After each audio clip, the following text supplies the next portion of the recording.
Hey guys, Dan here with VidderTech. A lot of people ask me lately how I do things so quickly on my iPhone. There's a lot of tips and tricks I've learned over the years, and today I'm going to be taking you through a bunch of those. Let's get into it.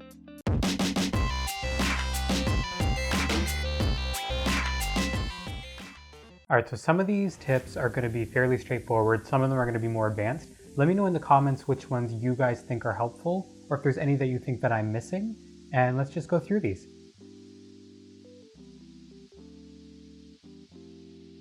Alright guys, so number one is multi-moving apps. So if you've ever tried to move apps from one homepage to another, you know moving them one by one is actually quite a bit of work and it can be kind of annoying. So an easy way to do this all at once is simply press and hold so that you get into the edit home screen. And then when you press on an app and you pick it up, next you can just tap on other apps and you'll be able to move them to another page, just like that. So next is back swipe on the calculator. So this one is a little bit more niche. Some of you may not need to use it, but if you're ever doing some calculations and you make a mistake, you can simply just back swipe and it'll get rid of those numbers. So next, if you're ever typing and you need to be able to find a way to get back, you just press and hold on the keyboard and you can swipe through all the different characters, so it actually turns it into a trackpad, allowing you to select what you want. Alright, so this one is for anybody who has iPhone 10 or later without a home button. So if you're ever in an app and you want to switch quickly, you can just swipe along the home button and you'll slide through all of your different apps. So you won't have to actually swipe up to get into the app launcher and select your app. Just swipe along the bottom and you'll get to your next one. And next is swipe keyboard. So if you're typing and you think it's too much work to press on the actual letters, now you don't have to. You can just swipe along the letters you want and it will guess for you. Next is for anybody who's an AirPods user. So if you go into settings and you go to Siri, you're now going to be able to announce your messages. So if you have your AirPods in and you get a message, it's going to play a little tone and it'll read the message out to you, and you'll be able to reply to the message without pulling out your phone and typing. You can also change that from favorites, recent, contacts, or simply everyone. Similarly, you can also announce your calls, and this will work whether you have AirPods or not.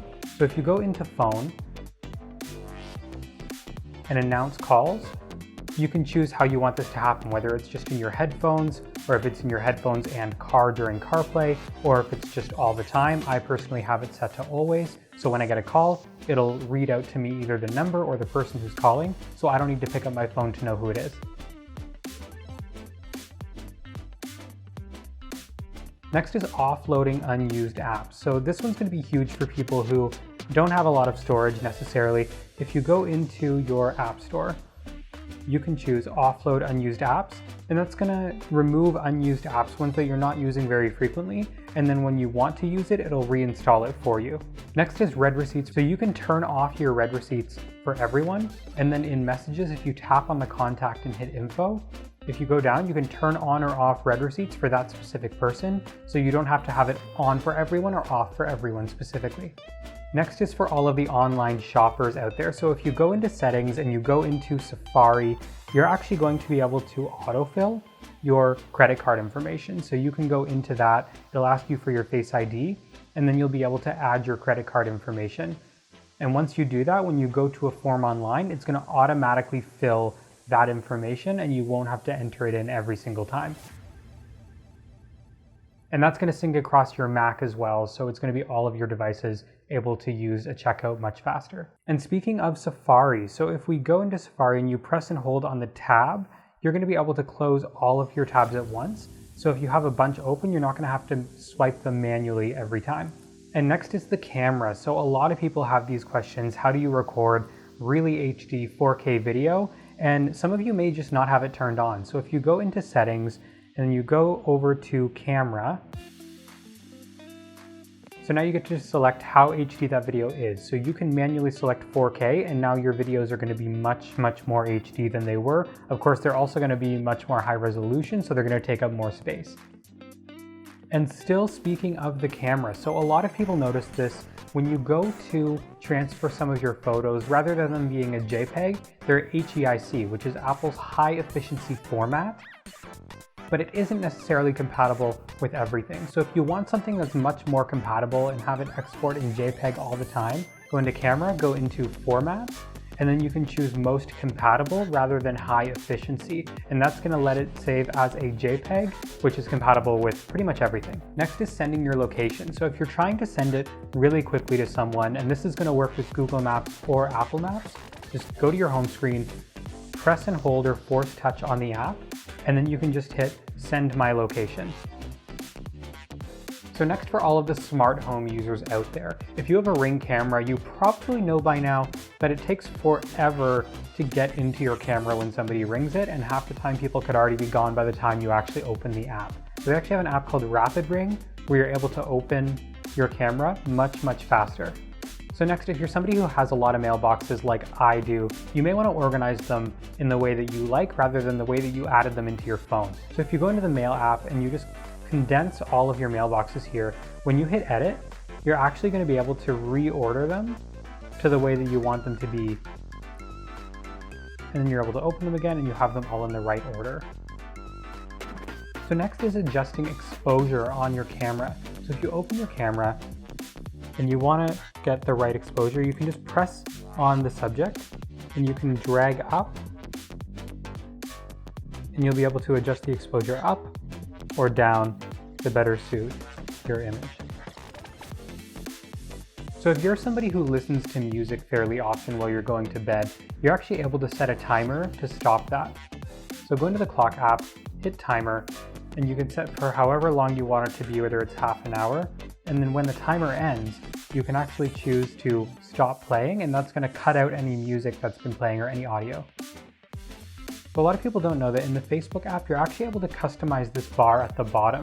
If you go into the tab at the right, and then you go into settings, you're actually going to be able to customize this. So go down to shortcut bar, and here you can turn on and off specific things, which allow you to customize that bar at the bottom. So next in Safari, if you go to the web and you take a screenshot, you're now able to select full page, and it's going to give you a screenshot of the entire page, and it'll save it as a PDF for you rather than just the screen. So now this one some of you may be aware of. When you go to open an app and it asks you to do a rating or provide a review, that's actually something that you can disable, so you no longer have to put up with that. If you go into settings and then you go over to the App Store, there's a toggle here for in-app reviews and ratings. If you turn that off, you're never going to be asked to provide those again. If you're ever trying to turn down your volume really quickly, you can just press on the volume button and then you're actually able to drag up and down to turn it up and down. In Safari, if you're ever trying to scroll really quickly through a page, start scrolling and you'll see the tab on the right. You can actually press on that scroll tab and pull it down much faster, so you're able to scroll a lot faster. Next, if you're in Control Center and you want to change your Wi-Fi or your Bluetooth settings quickly, you can press and hold on that whole area, and then when you press and hold on Wi-Fi, you're actually able to choose your Wi-Fi right from there without going into your settings. And likewise, same thing with Bluetooth, you can choose what you want to connect to, and even AirDrop, you can choose everyone receiving off or contacts. So this is a really fast way to change your settings without actually launching any apps. And speaking of doing things quickly, if you're trying to do a calculation fast and you don't want to have to open the calculator app, just swipe into Spotlight, and if you search for an equation, it'll actually show you the equation right in Spotlight without opening the calculator app. If you ever want to set a timer really quickly, in Control Center, you can press and hold on the timer, and then you can choose right away how long you want that set for. So like I said, some of those were fairly obvious, some of them were more advanced, but let me know in the comments what you found most helpful. As well, is there anything that I didn't cover that you think is really important and people should know about? Let me know in the comments and I'll do another one of these videos. As always, hit that like button if you enjoyed it, hit subscribe to stay up to date on all of my latest videos, and I'll see you in the next one.